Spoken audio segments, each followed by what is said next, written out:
The Agori Corpse Ritual. It is 3 in the morning on the banks of the Ganges. Smoke rises from 5 funeral pyres at once. The smell of burning sandalwood and something else, something older, hangs in the air above the water. A figure emerges from the dark, barefooted on ground that has absorbed the ash of 10,000 cremations. He moves without hesitation. He sits, cross-legged, directly onto a partially burned human corpse. He closes his eyes. He is not disturbed. He is not lost.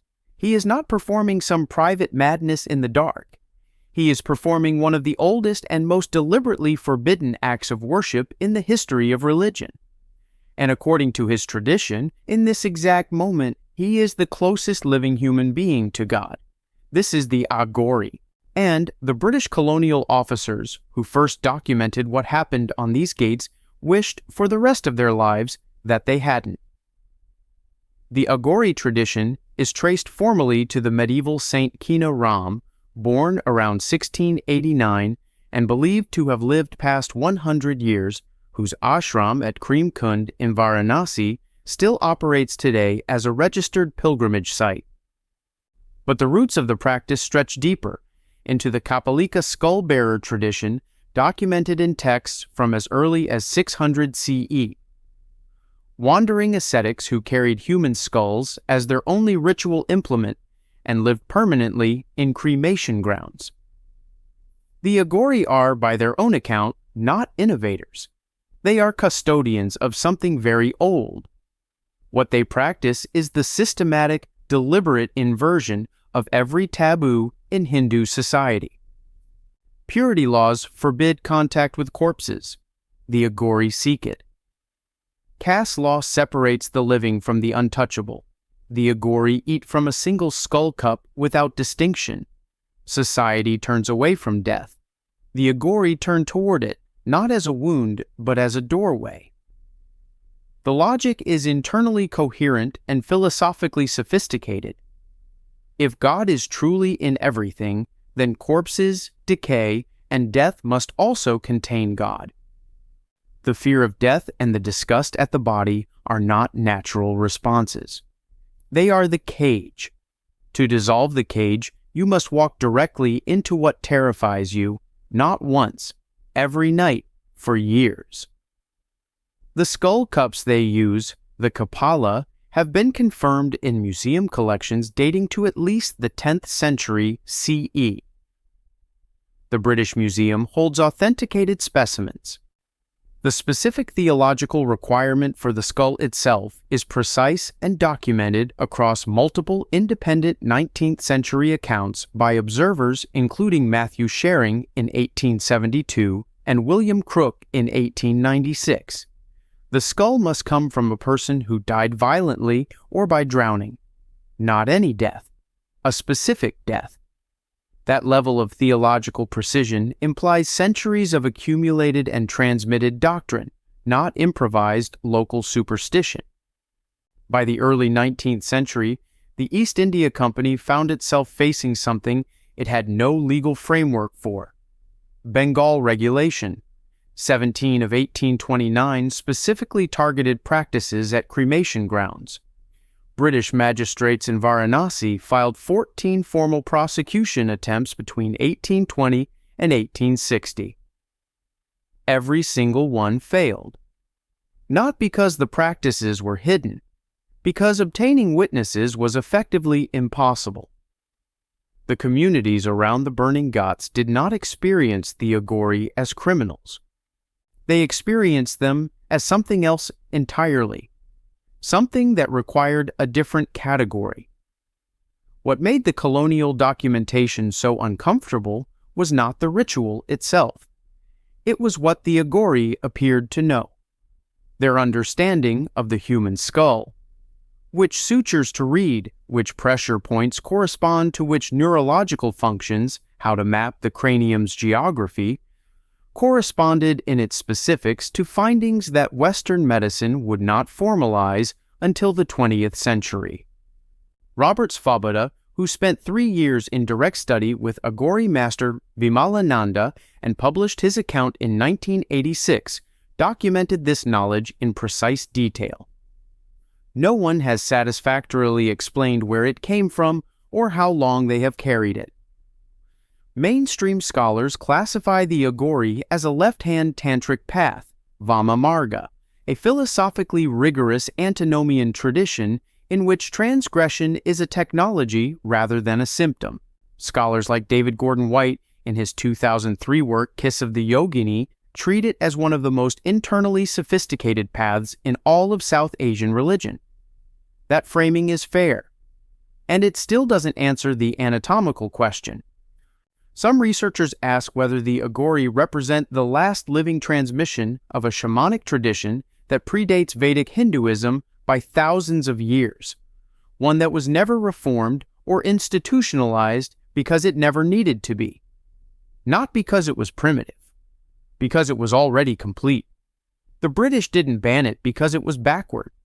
They banned it because it operated on a different map of reality, and that map kept producing results they couldn't file away. We may never know how old the first skull cup is. We may never know who first sat down in a cremation ground in the dark and decided that this was the direction of God. But the practice is still there. The fires at Manikarnika Ghat have burned without interruption for over 3,000 years. And somewhere in the smoke, the question is still waiting. From the burning banks of the Ganges, we cross the Mediterranean to a civilization that solved the same terror differently. Not by embracing death, by feeding something with it. Something they believed was watching and hungry and very much in charge of whether the crops would grow next spring. The Carthaginian Tophet. Imagine a field. Not a field of grain or grass, a field of urns, tens of thousands of them pressed into the earth beneath a working city, beneath streets where merchants argued prices and children played in the dust. Each urn sealed, each one containing the cremated bones of a child. Some of the remains are so small they could only have been days old when they were placed in the fire. And carved into the stone above each burial, a dedication, a name, a family, proud, public, permanent. These parents were not ashamed. They were grateful. This is the Tophet of Carthage. And when archaeologists first understood what they were looking at in the early 20th century, the silence in the academic community lasted a very long time. The site sits in the Salambo district of modern Tunis, in what was once a sacred precinct just outside the ancient city walls. French archaeologist Paul Gaukler began excavating it in 1902. What he uncovered defied the available vocabulary. Lawrence Steger of Harvard University and Samuel Wolfe conducted systematic excavation in the 1970s and 80s, and their findings were published in the Harvard Semitic Monographs series. Over 20,000 urns have been recovered from this site alone. The remains inside belong predominantly to children aged newborn to 4 years. The site was in continuous use for approximately 600 years. The classical sources had always described this. Diodorus Siculus, writing in the 1st century BCE, described a bronze statue of the god with arms angled downward over a fire into which infants were placed. Plutarch confirmed it. Cleitarchus documented it. For generations, historians classified these accounts as Roman war propaganda, the victors blackening the name of the city they had destroyed. Carthage was gone. It could not defend itself. The accusations were convenient. Then the isotopic analysis came back. A study published in 2010 in the journal PLOS I, led by Jeffrey Schwartz and colleagues, examined the burned bone material from the urns with forensic precision. The conclusion was unambiguous. The cremation occurred before or at the moment of death, not after. These were not children who died naturally and were then given a special burial. The fire came first. The deity associated with the site is referred to in Punic inscriptions using the term Mulk, a word that scholars including Frank Moore Cross, in his 1973 work Canaanite Myth and Hebrew Epic, identified as a specific class of sacrifice rather than a proper divine name. This was a technical liturgical designation. An administrative category, the sacrifice had paperwork, and the paperwork survived.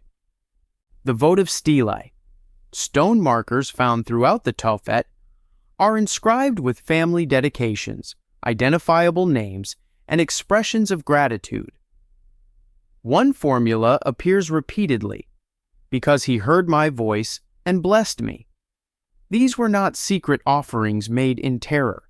They were public transactions, conducted with the same matter-of-fact record-keeping that Carthaginian merchants applied to trade contracts.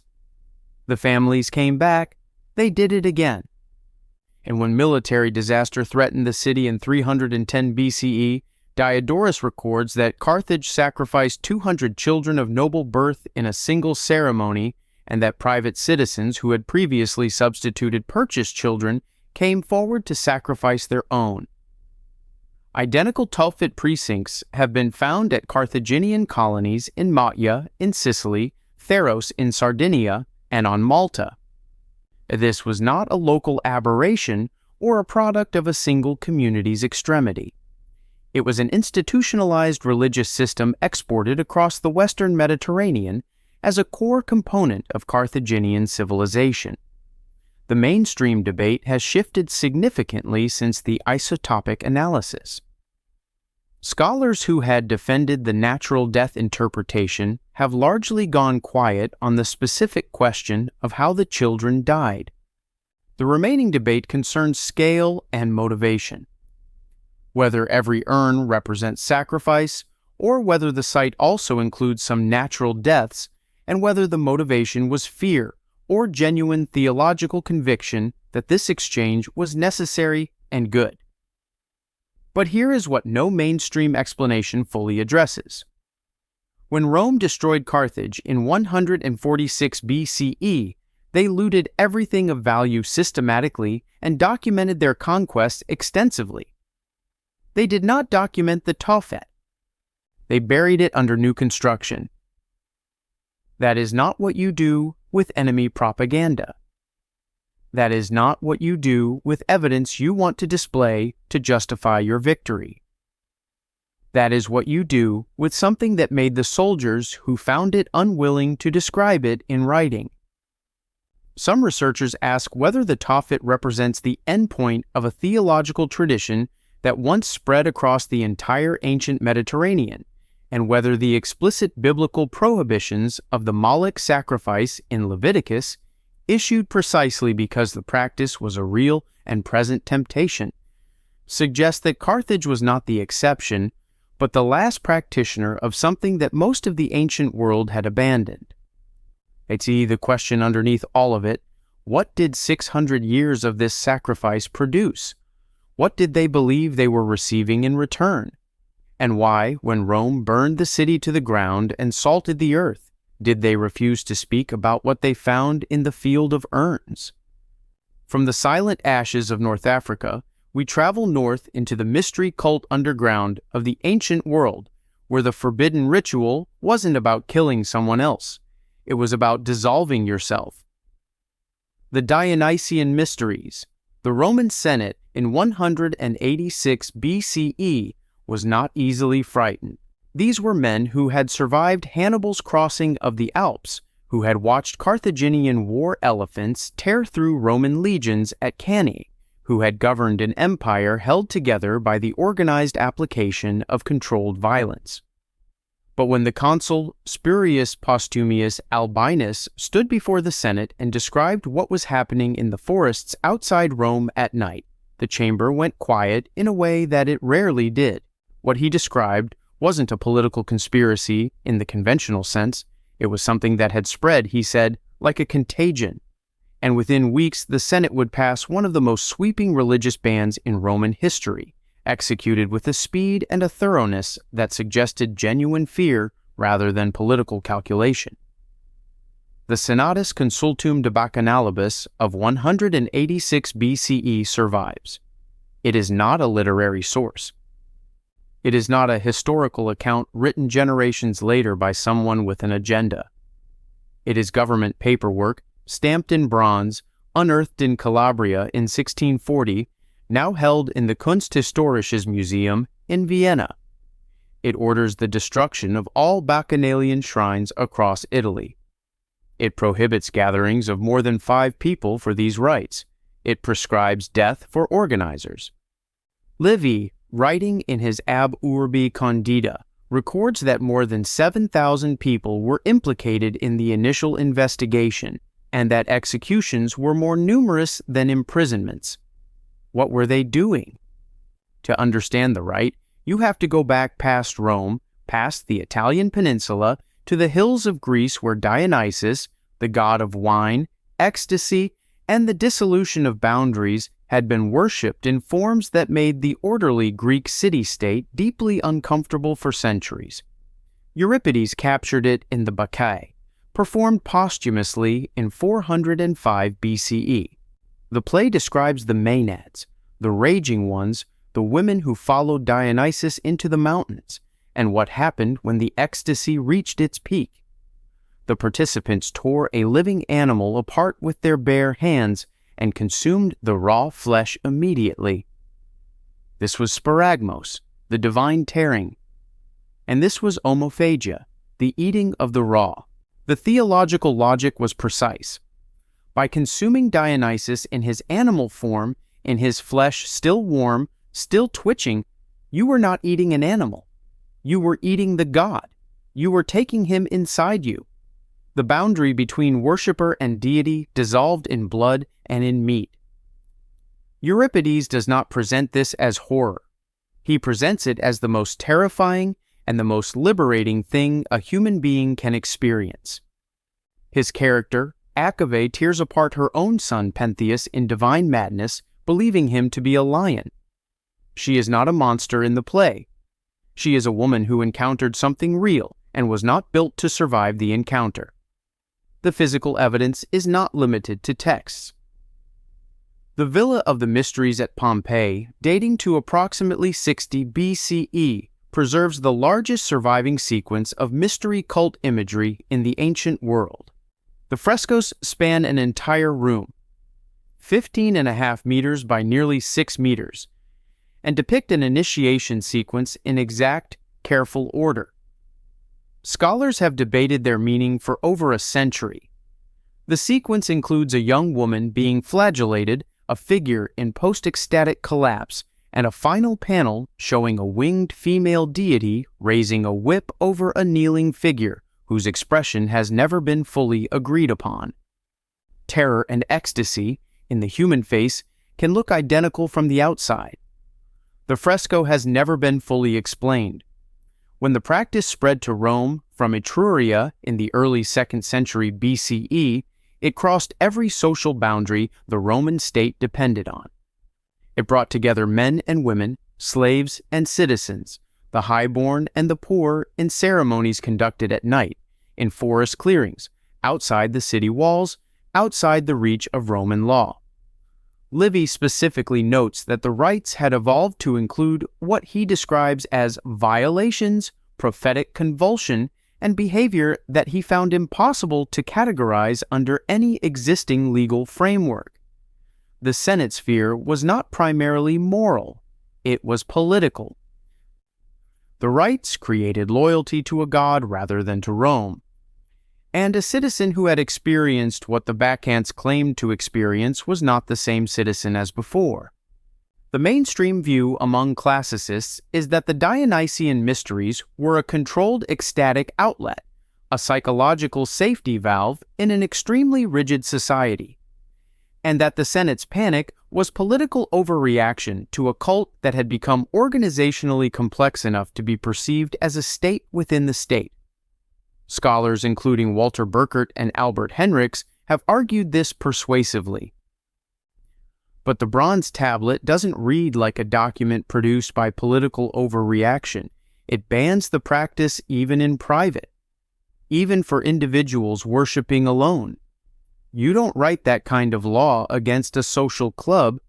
Some researchers, including classicist Albert Hofmann in his collaboration with Gordon Wasson and Carl Ruck in The Road to Eleusis, have proposed that the ritual wine was not ordinary wine, that ergot contamination of grain-based offerings may have produced genuinely hallucinogenic effects that were reproducible and known. If the experiences described were physiologically real, if the dissolution of self-identity reported by initiates was measurable rather than performed, then Rome wasn't banning a religion. It was banning a technology, one that produced citizens who were no longer fully Roman because they had, for a few hours in a forest clearing, been something else entirely. What the Senate found in those forests, it buried in a bronze tablet and a mass execution. The fresco at Pompeii is still there. The winged figure is still raising the whip. And the woman on her knees still has that face that could be terror, or could be the moment just before ecstasy with nothing between them at all. From the underground forests of Rome, we move north across the centuries to a frozen empire where a different kind of dissolution was taking place. Not the temporary dissolution of ecstasy, a permanent one, chosen, documented, and defended all the way to the scaffold. The Skoptsi. In 1771, a Russian peasant named Kondraty Selivanov was arrested by Tsarist authorities in Oryol province, flogged publicly, and exiled to Siberia. His crime was not theft or sedition in the conventional sense. His crime was that he had castrated himself and then convinced hundreds of others to do the same. He told them Christ himself had appeared to him and commanded it. He told them the body carries the keys of hell in its flesh, and that only by removing those keys could the soul finally move freely toward God. By the time Selivanov escaped from Siberia and made his way to St. Petersburg in the 1790s, his movement had spread across Russia without him. When imperial investigators finally traced it to the capital, they discovered cells of the Skoptsi, the castrated ones, inside the merchant class, inside the military officer corps, and inside the walls of the Winter Palace itself. The Skoptsi theology was internally coherent in a way that made it genuinely difficult to dismiss. They drew on Matthew 19:12, in which Jesus speaks of those who have made themselves eunuchs for the kingdom of heaven, and they read it not as metaphor, but as instruction. The body, in their theology, bore what they called the keys of hell, the sexual organs, which they termed the first seal, and the penis, which they termed the second seal. For women, the breasts held equivalent spiritual weight. To remove these structures was not mutilation, it was completion. It was the final step in a purification that ordinary Christianity talked about and the Skoptsi actually performed. By 1869, Tsarist courts had formally prosecuted 5,444 members. Scholars including Frederick Conybeare, writing in his 1921 study, Russian Dissenters, estimated actual membership between 50,000 and 100,000 individuals by 1900. The procedures were performed without anesthesia, using heated knives in less refined communities, and in the more established cells with surgical instruments of a quality that shocked the medical examiners hired by the prosecution. The post-operative mortality rate was remarkably low. Multiple court reports note that the castrations were executed with what one examiner described as professional precision, implying transmitted medical knowledge that nobody in the movement was supposed to possess. The demographics of the membership are what disturbed the Tsarist authorities most. The theological equality practiced inside a Skoptsi community, in which a peasant and a nobleman stood before God as literally identical bodies, stripped of the physical markers of class and sexuality, was, in the context of 19th century Russia, a radical political statement made in flesh.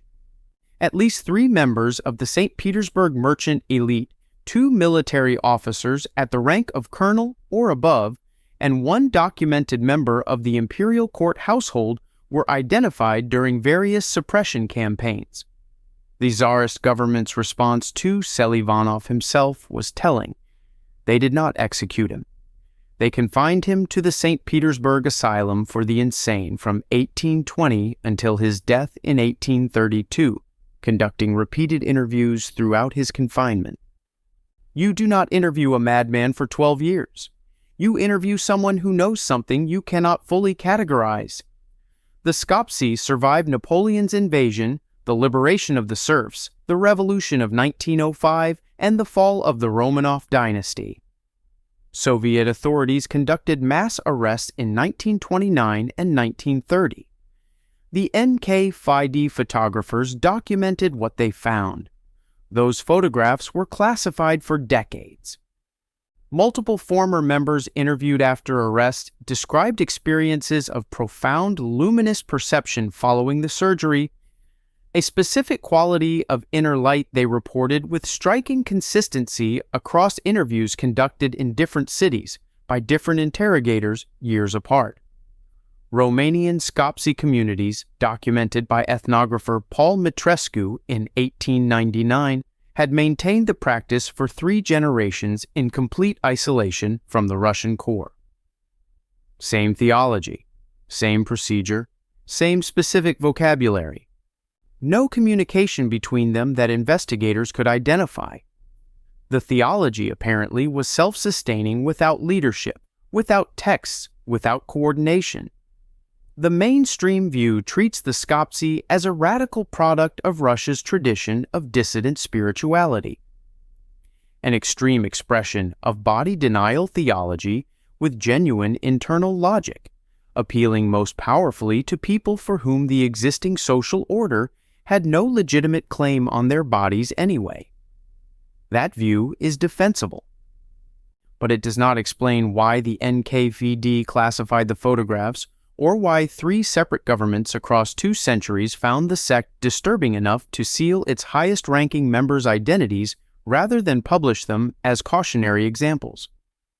Some researchers ask whether the Skoptsi were attempting to reach a neurological state that surgical alteration of the endocrine system genuinely produces, whether the luminous perceptions they reported were measurable physiological events rather than delusion.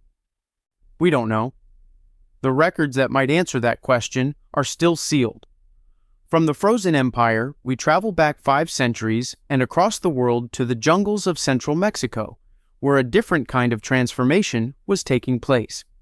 Not removal of the body, replacement of it. And the person whose body was being used to make the replacement was still watching. The flaying festival. There is a man standing in the courtyard of the Templo Mayor in Tenochtitlan. He has been there in some form for 20 days. He has been fed well. He has been dressed in the sacred garments of Xipe Totec, the flayed lord, the god of agricultural renewal and seasonal change and the green thing pressing upward through the dead husk of last year's earth. He has been treated with a specific quality of reverence that the Spanish friar Bernardino de Sahagún, who documented all of this from living memory in the 1540s, could only describe as the treatment of a god who happened to be wearing a man. Then the ceremony of Tlacaxipihualistli begins, and when it is over, a priest is wearing this man's skin, not as decoration, not as spectacle, as a theological instrument, as the earth wearing its winter husk so that the new growth can push through from beneath. The Florentine Codex, Sahagún's 12-volume encyclopedic record of Aztec civilization, compiled between 1540 and 1585 from the testimony of native Aztec informants, describes the procedure in the kind of specific detail that only eyewitness tradition produces. The victim was stretched over a special stone. The chest was opened and the heart removed and raised to the sun. Then the entire skin was removed in a single procedure by specialist priests trained specifically for this purpose. The skin was then worn by a priest for exactly 20 days. One full Aztec ritual week, the Veintena, the base unit of the Aztec vigesimal calendar system. The number is not approximate. It is not symbolic in a vague sense. It is a precise cosmological statement about the relationship between death, time, and renewal. In 2019, archaeologists from Mexico's National Institute of Anthropology and History, excavating beneath Mexico City, confirmed a dedicated temple to Xipe-Totec within the Templo Mayor complex. The discovery was published in the journal Latin American Antiquity. It contained skulls bearing cut marks consistent with the flaying procedure described in the codice's 275 skulls in the main offering deposit alone. This was not Spanish exaggeration. It was documented in stone and in bone. The Spanish eyewitness Andrés de Tapia was present in Tenochtitlan in 1520. He described seeing priests wearing skins so aged they had dried and split, with the deceased's face hanging over the priest's own face like a second mask. He reported this observation to Hernán Cortés. According to de Tapia's own account, Cortés was unable to speak for an extended period afterward. Cortés, the man who had stared down the entire Aztec military apparatus without flinching, stood in silence in front of a priest wearing another man's face. The ban was immediate. The formal prohibition of human sacrifice was among the first administrative acts of the colonial government issued within months of the fall of Tenochtitlan in 1521. Not years, months. Xipe-Totec himself is far older than the Aztec. His imagery appears in Olmec, Zapotec, and Toltec iconography, stretching back at least 2,000 years before the Aztec formalized the ritual.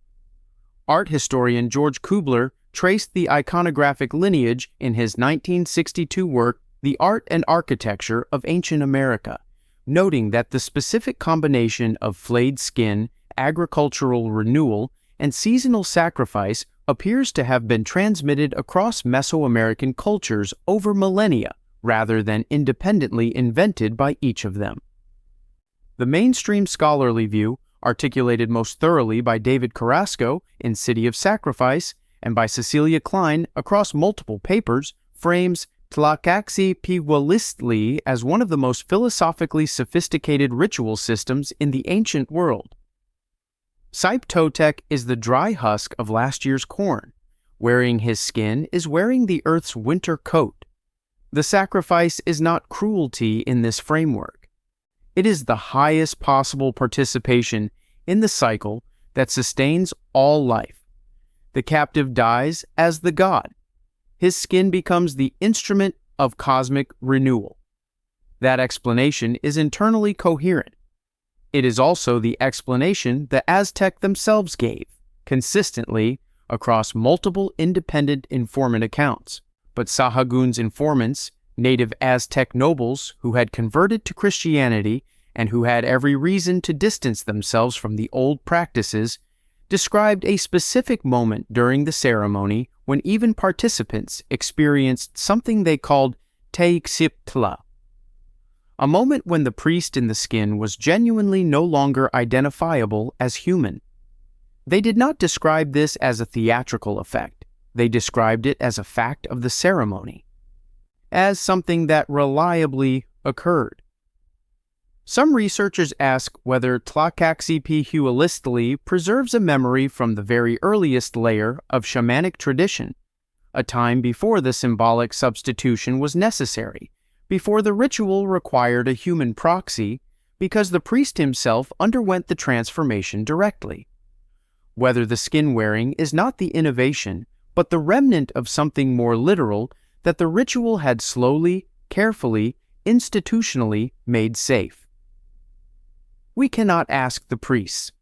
We cannot ask the men whose skins they wore. We have the codex and the temple and the skulls in the earth, and the silence of Hernan Cortés standing in a courtyard in 1520 looking at a face that was two faces at once. From the pyramids of Mesoamerica, we cross the Indian Ocean to the road network of the Mughal Empire, where the most sophisticated murder operation in human history was conducted not in temples or in forests, but on the open road, in broad daylight, by men who were genuinely glad to see you. The Thuggee. You are a traveler on the Grand Trunk Road somewhere between Agra and Bhopal in the year 1820. You have joined a group of fellow travelers for safety because there are bandits on this road. The men who invited you to join them have been traveling companions for 3 days now. They have been kind, easy in conversation, generous with food. Tonight they suggest stopping at a comfortable spot beside a well, a good place to rest before the final stretch. You agree. You settle in. You do not notice the man sitting slightly behind you adjusting something in his coat. You do not know that the folded square of silk in his hand is called a rumal. You do not know that in 90 seconds it will be looped twice around your neck in a technique called fanzi, with a specific knot pressed to the left side of your throat to compress the carotid artery. You will be unconscious in 8 seconds. You will be dead in 2 minutes. There will be no blood. There was never supposed to be blood. Blood in this theology was forbidden to the goddess. You do not know that the man behind you considers this an act of worship. You do not know that this is the 372nd time he has performed it. This is the Thuggee. And the British officer who finally cracked open the network in the 1830s came away believing he had discovered something that had been operating invisibly for longer than anyone could trace. William Henry Sleeman was appointed superintendent for the suppression of Thuggee in 1835. His investigation generated over 4,000 pages of trial records now held at the British Library in the India Office Records. His published accounts, Ramasayana in 1836, followed by his comprehensive suppression report in 1840, remained the primary documentary source. The numbers in those documents are staggering. Between 1831 and 1837 alone, his operation produced 1,404 convictions. Approximately 400 were executed. The remainder were transported to penal colonies. Sleeman estimated active membership at between 10,000 and 40,000 individuals across the Indian subcontinent. The Thuggee was not a criminal gang. That distinction matters, and Sleeman understood it better than most of his contemporaries. It was a hereditary religious fraternity, passed from father to son across generations, dedicated to Kali in her form as Bhavani the Destroyer. The ritual killing by strangulation was a sacrament. The rumal was a sacred instrument. The specific technique, the precise knot placement, the approach from behind, the timing, was transmitted religious knowledge with the same status as priestly liturgy. The ban on blood was absolute and theologically grounded. Kali in this specific tradition demanded bloodless offerings, and the fancy technique was engineered to deliver exactly that. Not a drop. The system of omens that governed every operation is documented in over 200 independent confessions in Sleeman's records, and the consistency across those confessions is remarkable. Before any operation, the leader, the jemadar, conducted a ceremony called tupuni, reading specific omens from bird calls and animal movements.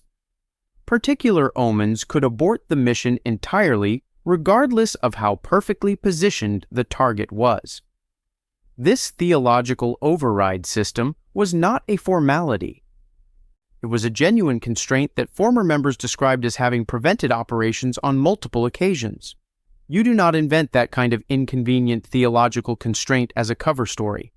A veteran Thuggee named Behram, arrested in 1840, confessed to having participated in 931 killings over a career spanning 40 years. If accurate, and colonial interrogation records must be treated with appropriate skepticism, This figure would make him the most prolific killer in documented human history. The Guinness World Records lists him with that designation, qualified by the nature of the evidence.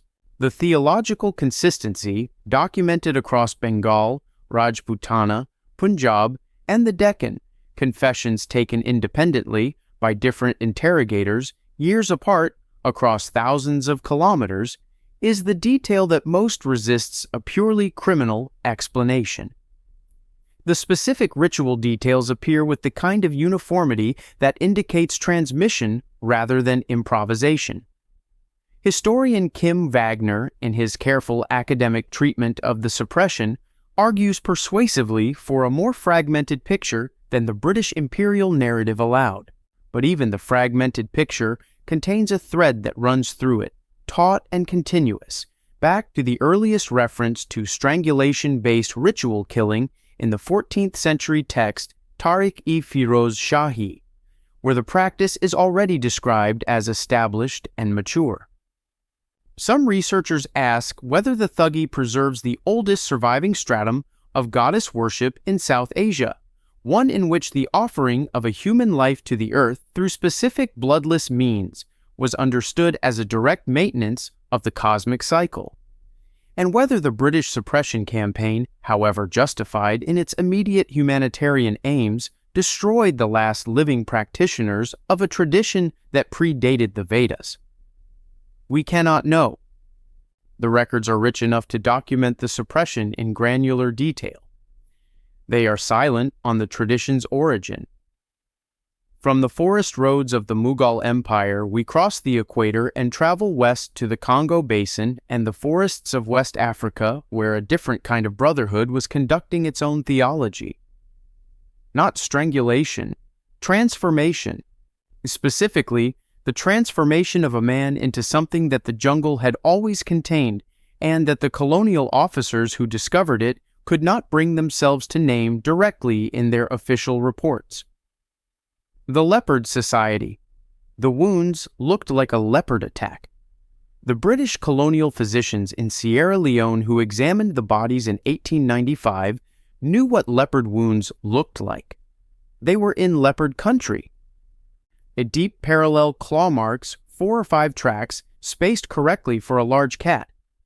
A torn throat. Flesh removed in clean strips from specific locations on the body.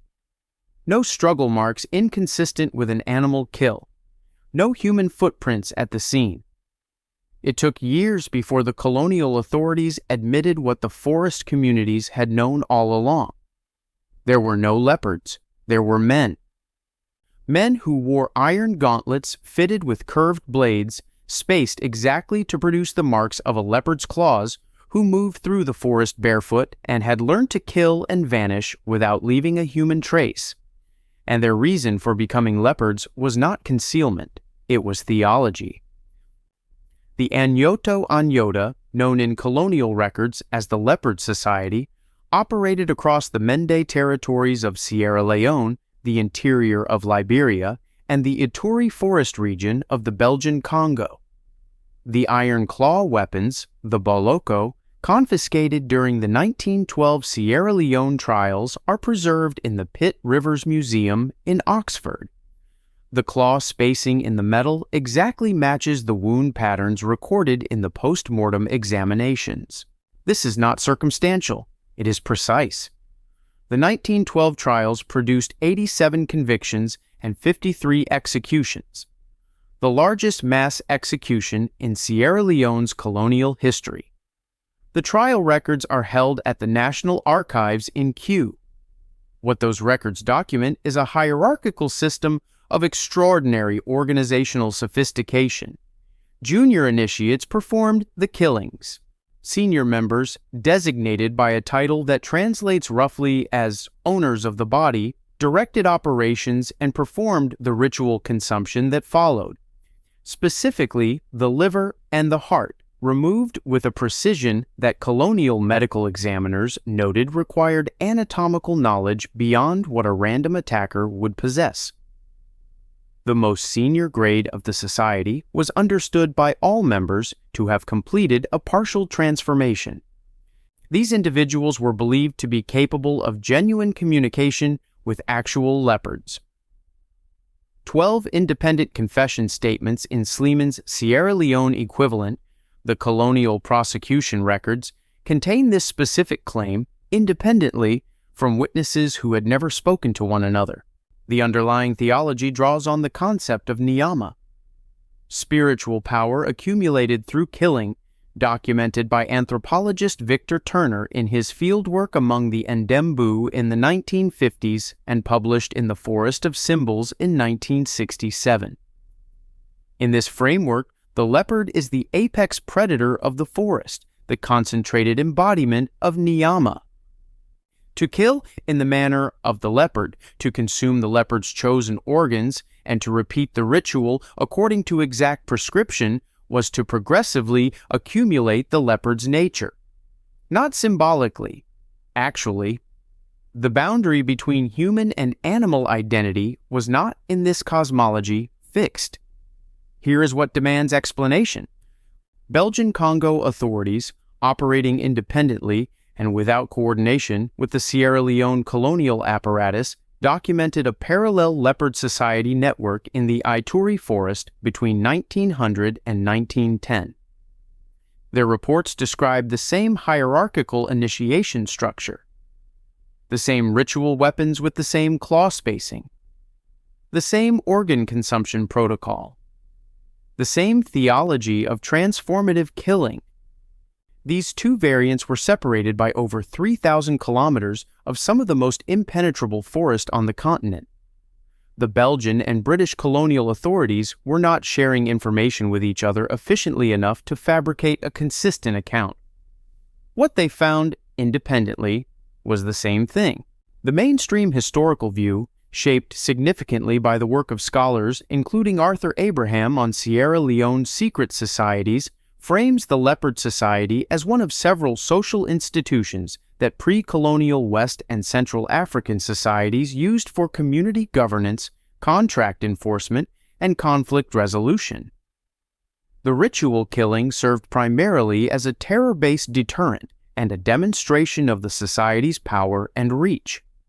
The transformation theology was sincere but functionally served social ends. That analysis is defensible, and it is probably largely correct. But it does not explain the independent parallel development of identical non-obvious details across 3,000 kilometers of forest. The claw spacing is not an obvious choice. The specific organ selection is not an obvious choice. The specific hierarchy of transformation grades is not an obvious choice. These are details with the wrong shape for coincidence and the wrong shape for independent invention. Some researchers ask whether the leopard society is not a recent institution at all, but the surviving fragment of a far older animist tradition, one in which the human-animal boundary was understood as genuinely permeable and in which specific ritual technologies for crossing it had been developed and transmitted across Central Africa for thousands of years before any European arrived to record, misunderstand, and eliminate it. The 53 men who were executed in Sierra Leone in 1912 went to their deaths without revealing the identity of a single senior member of the hierarchy above them. Under prolonged interrogation, facing certain execution. What were they protecting? And is it still there, somewhere in the forest with a different name? From the leopard forests of Central Africa, we ascend to the roof of the world, where a tradition that is still practiced today uses instruments made of human bones to call things from the dark that its practitioners insist are genuinely real. The Bonpo Chod. It is 3 a.m, and you are alone on a Tibetan plateau at 4,000 meters elevation. The temperature is below freezing. Around you, in various states of decomposition, are the remains of human bodies. This is a sky burial site, a durtru, where corpses are brought to be ritually dismembered and left for the vultures, a practice that has continued in Tibet for over 1,000 years. You have been sitting here for 3 days without sleep, You are now picking up a human thigh bone and putting it to your lips. It has been hollowed and carved into a trumpet. You are going to play it. You are going to play it to call the demons. And you are going to call them because your tradition teaches that the only way to dissolve the last wall of the ego, the fear that makes you less than what you could be, is to invite the thing you fear most into the room and offer it everything. This is chod. This is the cutting. And the Chinese authorities who banned it after 1959 banned it not as religious practice. They banned it as feudal superstition. That distinction matters because it means they found it threatening enough to require a special category. The chod tradition is traced to the Tibetan master Machig Labdrön, born in 1055 and documented in the biographical literature of Tibetan historical records as having received transmission from the Indian master Fa Dampa Sangye. That transmission creates a direct lineage connection from Tibet back to the Indian Kapalika skull-bearer tradition of the 7th century CE, the same tradition that the Agori descend from. The skull cup and the bone trumpet appear in both lineages, separated by the Himalayas, connected by a chain of documented transmission. The toolkit is not coincidentally similar. It is the same toolkit carried across a mountain range by a specific historical person in a specific historical century. The chod ceremony takes a minimum of 4 hours and requires complete ritual memorization of texts in archaic Tibetan. A fully qualified practitioner, a chudpa, typically undergoes between 7 and 12 years of training before performing the solo charnel ground version. What that ceremony involves in its essential structure is this. The practitioner visualizes their own body being systematically dismembered and consumed by demons while simultaneously playing the kangling and the damaru, the thigh bone trumpet and the skull cap drum, to call those demons present. The practitioner holds 2 states simultaneously. They know the visualization is a construction of the mind. They believe the demons are real. The tradition does not ask them to resolve this contradiction. It asks them to sustain it. Human bone instruments from this tradition are present in over 40 museum collections worldwide, including the British Museum and the Musée du Quai Branly in Paris. The oldest confirmed specimens trace to 14th and 15th century Tibet. Alexandre David Neil, the French explorer and Tibetan scholar who spent years in the country between 1912 and 1924, and who was a committed rationalist who had studied Buddhism academically before experiencing it directly, documented the chod ceremony in Magic and Mystery in Tibet, published in 1929. Her account of one specific charnel ground encounter spent the rest of her career sitting at the edge of her ability to explain. She never fully explained it. The mainstream scholarly interpretation, articulated most carefully by Janet Gaiazzo in Apparitions of the Self and by Sarah Harding in her translation of Machig's complete explanation, treats the chod as a sophisticated non-dualist meditation technology. The demons are projections of the mind's own fear structures. The charnel ground is deliberate exposure therapy at maximum intensity. The bone instruments are pedagogical tools, eating from death, playing death, surrounding oneself with death to dismantle the psychological avoidance of mortality that keeps the practitioner small. The logic is internally coherent and philosophically elegant. But the tradition's own texts distinguish carefully between the visualization demons and a separate category of beings, the Nojin, the Srinpo, explicitly described as external and real rather than internally generated, and multiple chod practitioners across different centuries and different lineages have documented encounters during charnel ground practice that they describe as physical and external rather than perceptual and internal. Encounters that left marks. David Neal was not the first person to come out of a dirt row at dawn with something she couldn't file away under known categories. Some researchers in contemplative neuroscience have begun asking whether the chod is preserving a genuine technology for accessing neurological states that ordinary consciousness cannot reach, states produced by the specific combination of sleep deprivation, low-frequency bone instrument resonance, paradox-holding visualization protocol, and extreme environmental stress. Whether what the tradition calls demon encounter is a reproducible physiological event that neuroscience has not yet categorized. The Chinese ban was about superstition, but governments do not specifically single out one practice among hundreds for suppression if that practice is merely delusional. You suppress what produces results that don't fit the categories you need people to believe in. The instruments are still in the museums. The lineage is still alive, practiced quietly in Tibetan exile communities across Nepal and India.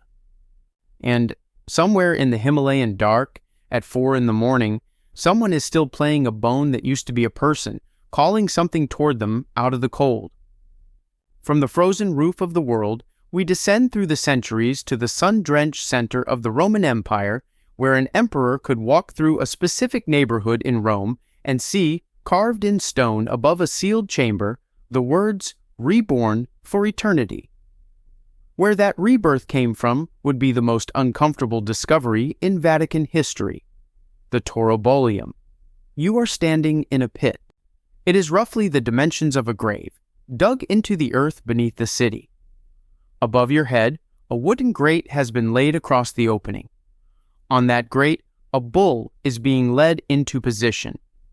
A bull weighing somewhere between 500 and 700 kilograms, still alive, still breathing. The priest raises the sacred knife, and then the blood falls. Not drops, not a trickle. You will stand in this pit for approximately 10 minutes, the time it takes a bull to bleed completely out. You will be soaked to the skin in blood still warm from the animal's living body. When you climb out of that pit, according to the theology of Cybele, the Great Mother, the inscription carved above the chamber entrance will describe what you have just become: Renatus in Eternum, reborn for eternity. This is the Torobolium, and the location where it was most frequently performed. Before Emperor Theodosius I banned it in 391 CE, and before Constantine built the world's most recognizable church directly on top of it, was Vatican Hill. The Torobolium is not legend and not speculation. Over 100 inscriptions survive from across the Roman Empire documenting the rite. The oldest securely dated example comes from Puteoli, near Naples, from 134 CE. The largest single concentration, over 40 inscriptions, is at Lugdunum, the Roman city that became Lyon, France, documenting continuous practice from 160 to approximately 300 CE. These inscriptions were published in full by Martin Vermaseren across his 7-volume Corpus Cultus Sibyllae Attidisque, completed in 1989. The architectural feature, the pit structure, called the fovea, is described with consistent technical terminology across multiple inscriptions and has been archaeologically confirmed at sites in Ostia. The deity at the center of this ritual is Cybele, the Magna Mater, the Great Mother, a goddess whose origins lie in Phrygia, in what is now central Turkey, and who was formally imported to Rome by senatorial decree in 204 BCE, during the darkest period of the Second Punic War, when Roman augurs determined that her presence was necessary to defeat Hannibal. She arrived, Hannibal lost. Her cult became one of the most institutionally powerful in the empire. The priests of Cybele, the Galli, voluntarily castrated themselves during a specific ceremony called the Dies Sanguinis, the Day of Blood, conducted in late March as part of the festival of Cybele. Multiple Roman sources from Varro to Juvenal to Apuleius document this practice, and the dates of the festival are fixed and consistent. The Day of Blood, late March. Self-castration as the price of priestly initiation. In 1940, the Vatican authorized excavations beneath the floor of St. Peter's Basilica, searching for the tomb of St. Peter. What they found was documented in the official publication Esplorazioni sotto la confessione di San Pietro in Vaticano, released in 1951. The excavators found, directly beneath the foundations of Christendom's central church, the remains of a Cybele sanctuary. Altars, votive deposits, the physical evidence of the Taurobolium cult operating on Vatican Hill for a minimum of 2 centuries before Constantine built his basilica in approximately 326 CE. The mainstream explanation, argued carefully by Walter Burkert in Ancient Mystery Cults and by Giulia Sfameni Gasparo in her study of Cybele and Attis, treats the Taurobolium as one of several mystery cult initiations in the 2nd and 3rd century Roman world that promised personal salvation, a category that included Mithraism, the Eleusinian Mysteries, and Isiac initiation, and notes that these traditions borrowed vocabulary and imagery from one another freely. The parallels with Christian baptismal theology are convergent evolution in a saturated religious market, not evidence of direct relationship. Constantine chose Vatican Hill for administrative and symbolic reasons that had nothing to do with the Cybele sanctuary underneath. The early Christian writer Prudentius, writing around 405 CE in his Parastephanon, describes the Taurobolium in explicit detail and attacks it specifically as a filthy baptism of blood designed to counterfeit Christian baptism. That framing is revealing. Prudentius is not discovering the parallel for the first time. He is responding to people who are already drawing the comparison. The parallel was obvious enough to require a polemic against it within decades of the Taurobolium's legal suppression. Some scholars of religious history ask openly whether early Christianity and the Cybele cult were not parallel developments, but competing transmissions from the same underlying theological tradition circulating through the Eastern Mediterranean. Virgin birth. A dying and resurrecting god, Attis, Cybele's consort, killed and resurrected in the spring. Blood that grants eternal life. A castrated priesthood. A mystery initiation conducted in a pit. These elements appear in Phrygia in forms that predate all Christian documentation. Was Constantine inheriting a site and choosing it consciously? Or was it coincidence? The Vatican has never released full documentation of the 1940 to 50 excavations, only the official summary. The Renatus in Aeternum formula disappears from the inscriptions after 391 CE. The bull's blood stopped falling into the pit on Vatican Hill, and within a generation, a different kind of eternal life was being promised from the same address. From the blood-soaked foundations of Rome, we make our final crossing. Across the Bay of Bengal to the highland forests of eastern India, where the oldest and perhaps the most structurally sophisticated agricultural sacrifice in the documented world had been operating, uninterrupted, for longer than Rome had existed. The Moriah sacrifice. The man has been living with the village for 3 years. He arrived as an infant, purchased by the community's elders from a neighboring territory for a specific price negotiated in advance. He was given a name, a place in the community's daily life, a wife when the time came. He has been fed, sheltered, treated with a quality of attention that is not quite affection and not quite fear, but something that contains elements of both. He has known, since he was old enough for language, what he is. The community has not hidden it from him. He is the Moriah. He is the price to be paid to Tari Penu, the earth goddess, so that she will open the soil and allow the crops to grow. The ceremony, when it finally arrives, will last 3 days. During those 3 days, he will not be permitted to weep. Weeping is the only thing that is forbidden to him. The British political agent Samuel Charles Macpherson first encountered the aftermath of a Maria sacrifice in the Kond Hill territories of Odisha in 1842. He was not a man given to easy shock. His report to the Bengal presidency is a document of careful, controlled professional language that only occasionally reveals the quality of what he was looking at. That report triggered the most complex sustained suppression operation in British Indian history. Colonel John Campbell conducted the field campaign from 1845 to 1854, personally rescuing an estimated 1,506 Maria victims from 25 separate Kond territories across the region. Macpherson's comprehensive documentation was published in 1852. The Maria Act was passed in 1861, one of the few pieces of colonial Indian legislation specifically named after a ritual practice it was criminalizing. The Kond performed the Maria sacrifice to Tari Pennu as routine agricultural maintenance. This distinction from emergency or crisis sacrifice is critical. It was not performed in drought, in famine, in military extremity. It was performed on a regular cycle as the necessary cost of a productive harvest, the theological equivalent of irrigation. The earth goddess required human flesh distributed through the soil. The crops required this. The community required this. The logic was not irrational within its own framework. It was agronomic. The procedure was precise.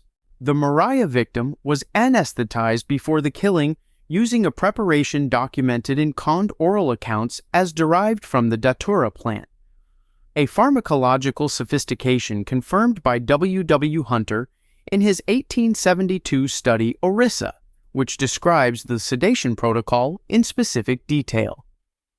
The killing itself was performed by the community's priestly class, the Desari, a hereditary specialist group whose sole function was the management of the Maria cycle from initial purchase through final distribution. After the killing, portions of the victim's flesh were distributed to participating villages across a radius that Macpherson documented at up to 150 miles. This required runners, coordination, a logistics network maintained across highly fragmented highland terrain. This was not a local event. It was a regional agricultural system. Anthropologist Verrier Elwin, conducting field work in adjacent tribal territories in the 1940s and publishing in The Religion of an Indian Tribe in 1955, documented the structural parallels between the Kond Maria theology and sacrifice traditions among the Gond people of Madhya Pradesh and, more remarkably, among certain Austronesian communities in eastern Indonesia and the Philippines. In each case, a purchased victim, a multi-year period of adoption and integration into the community, and a dismemberment-based offering to an earth or fertility deity with flesh distributed to agricultural land. These communities had no documented historical contact across the Bay of Bengal. The structural elements that are shared are not the obvious elements. Any number of cultures sacrifice humans for agricultural reasons. The combination of purchase victim, deliberate multi-year adoption, and geographically distributed flesh offering is specific. These are the non-obvious details that should not appear independently in three separate traditions without a common source. The mainstream anthropological view, articulated carefully by Felix Peddle in The Sacrifice of Human Being, places the Maria within the broad South and Southeast Asian tradition of first fruits sacrifice. The theological principle that productive earth requires life returned to it. The multi-village coordination reflects the genuine agricultural interdependence of Kond communities across terrain too rugged for centralized governance. The practice was not pathology. Within its own framework, it was rational resource management and religious obligation simultaneously. Peddle's analysis is thoughtful and humanizing in the best sense, but it does not explain the Austronesian parallels. It does not explain the data of pharmacology. Who accumulated the specific knowledge of dose and body weight required to sedate a human being to unconsciousness without killing them, and how that knowledge transmitted across isolated highland communities without a written manual. And it does not explain what Macpherson saw at the actual sacrifice sites that he removed from his official report before submitting it to the Bengal presidency.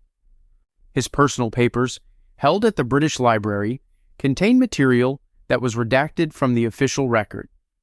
Those papers have never been published in full. We know the redactions exist. We don't know what they contain. We have 10 rituals now, 3 continents, 9 centuries of suppression, and one question that has been growing louder with every entry on this list. Let's ask it properly. 10 rituals, 10 different cultures. Banned by Spanish conquistadors, Roman emperors, British colonial officers, Tsarist secret police, Chinese Red Guards, and Belgian administrators. All discovered, all forbidden, all buried, officially, in the records of civilizations that needed them to stop. The mainstream answer is consistent and not wrong. These were practices that caused genuine suffering that fell outside the moral frameworks of the societies that encountered and suppressed them, and that were outlawed for comprehensible, often defensible reasons.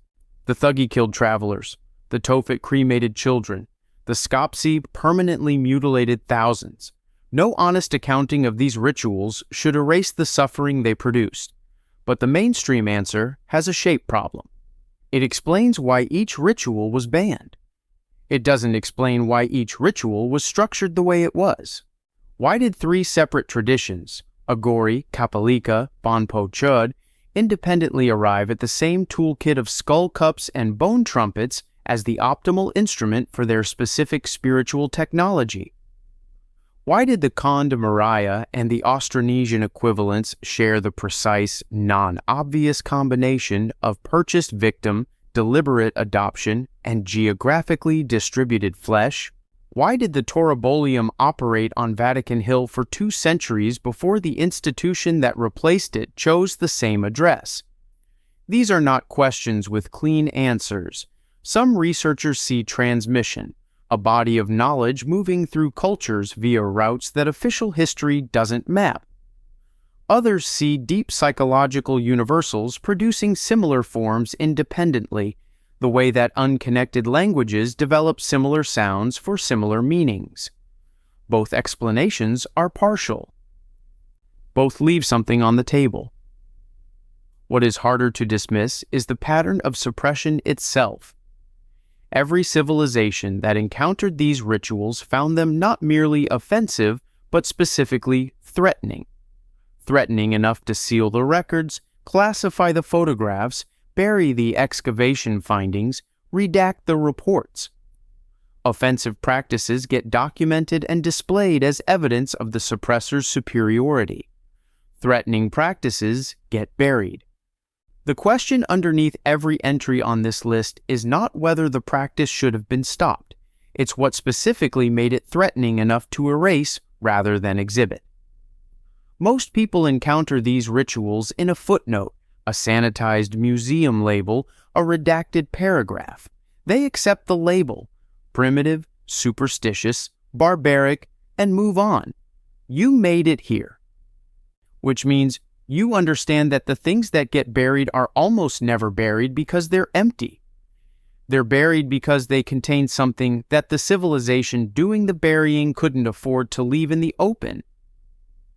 This channel is for the people who notice what's missing from the official account, who ask why the records are sealed, why the photographs are classified, why the excavation report has pages that don't exist in the public archive.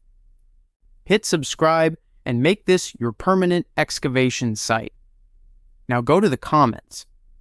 Pick the one ritual from this list whose suppression makes the least sense to you. The one where the official reason doesn't cover the actual fear.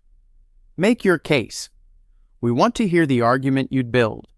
Every civilization that has ever existed eventually decided there were things human beings were not supposed to know. Not because the knowledge was false, because it was the wrong shape for the world they needed to maintain. The rituals on this list were not banned because they failed. They were banned because in ways that empires found impossible to categorize and dangerous to leave documented, something in them worked. The bones are still in the ground. The instruments are still in the museums, labeled and cataloged and quietly not explained. And somewhere in the gap between what was recorded and what was redacted, the oldest question in human history is still waiting. Not what did they believe? What did they know? Subscribe and keep asking.